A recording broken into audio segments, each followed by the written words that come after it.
All right, so, my theme with all this stuff is kind of to stay away from the theory and the technical and the method books and all these different teachers and ways of teaching and da da da da da. Because that could never be how it is. There's only one thing. The trumpet works one way. I don't care what anybody says, you know, and we need to just focus on the fundamental central ideas of these things. Improvising is making things up, playing by ear. So we need to get the confidence to do that with basic building blocks. We need to get all of these things, what I consider the prerequisites. We need to get an understanding of them. They will be improved over our entire lives, but we need to understand the importance of them. We need to understand why they make everything else work better. So, um, you know, when you go out now and you learn theory and stuff, you gotta be careful. For me in high school, I remember I played like by ear, and ironically, I was playing a song that was in concert G minor or trumpet A minor, and so I was playing the C major scale and putting a couple chromatic notes in there and stuff when I heard them. That's not that hard. You got the C major scale. Well, stick the in between notes every once in a while if you hear them. So I was just playing by ear, and I felt great. I felt passionate, like I was really getting into it, like it was really connecting with me. And then my director showed me the Jazz Language by Dan Hurley, which is an incredible book. You should go online and check that out. But he assigned it to our class, and I did it all in one night because I thought I was really special. And so I learned all this theory and stuff, and that was the beginning of calculating what I played. I no longer heard what I played, I just calculated stuff. I just said, I'm going to play these notes because I know that they will work over this chord on this song. That should never be why you play something. The only reason you should ever play something is because you hear it. So when you go out there and you get into these things, always find a way to keep the ear there. When you're learning little patterns and shapes and devices, sing them. Sing them to yourself. Learn them in all the different keys. Try playing it, sing it, then try see if you can sing it in another key that's like in random interval far away from it. And really just turn all of this technical learning into an oral exercise. Literally everything you do in music should be an oral exercise because that's what it's about, hearing. You're making something for people to hear, and in order to do what you're doing, you have to hear. Even if you were deaf, you would still be interpreting vibrations with your mind. So let me say this also. Enjoy the wealth and volume of knowledge that is out there. Enjoy all these books. Don't be scared of them. It may seem like in a certain way I'm like, ooh, people telling you what to do is bad, or ooh, books are bad. No, the only thing that's bad is if you get influenced and manipulated by everything that's out there way too easily.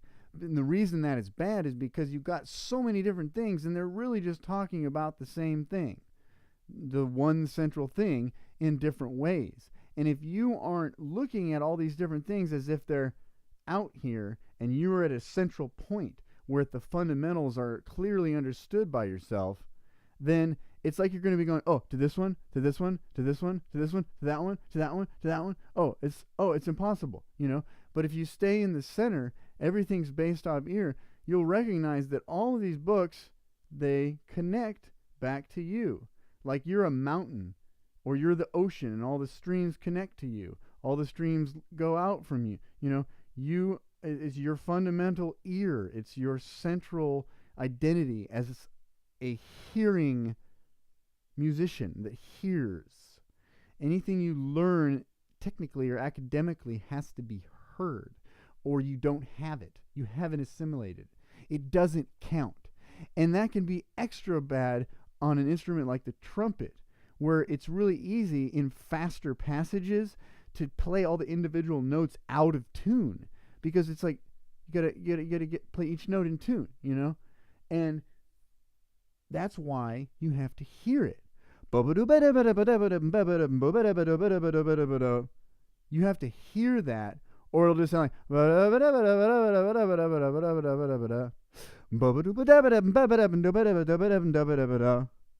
I mean, it has to be heard. Now, let's talk about what I think is the last thing that is the most important thing and really ties all this beginning stuff together. Now, everything out there is fun, interesting things to get interested in, and they influence you. And they help create who you become, who you are, who you become. There's also who you were before anything happened. Now, some people might say that's nothing and that, whatever, it doesn't matter. Okay, you're nothing. That's what you were before. Well, it's a really powerful nothing.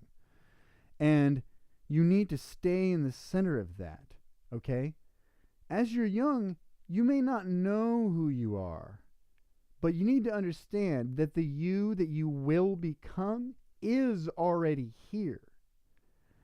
You don't want to be overconfident and be thinking about how awesome you are every time you do anything, but you need to understand that you are what you will be.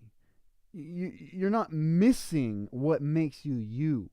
You're just bringing it out. You're growing up. You're evolving.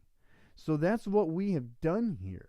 We have learned all the basic things that make you yourself, that keep you centered, so that everything you learn beyond that, you are going out towards it, and you are always have strengthened by your strong foundation that you've created that's based on ear and confidence and a strong sense of self-direction. Now, it takes a long time to really find your personal sound. And personal sound is something you cannot force at all. You can't just decide, I don't have my personal sound worked out enough yet, and then be like, I'm going to concentrate on my personal sound.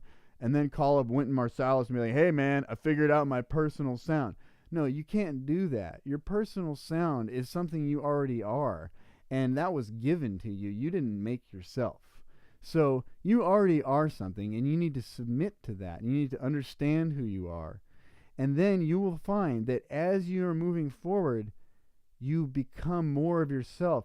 You become an entity that people can point to, like, oh, that's Mike Shields, When you're just a little baby and you're learning how to just do the basic things you do to live, like crawl, walk, breathe, all these things at the beginning, and then it's just like, oh, there's the cute baby that can crawl. Oh, there's the cute baby that can breathe, But as you grow older and things become your identity, being a musician, your family, who they are, where you live, all these things slowly start to become your identity. They start to add on to things. So you're not manufacturing an identity. All you're doing is taking the identity that you always had, and you're traveling with it. You're taking it through the world, and you're allowing that identity to become itself.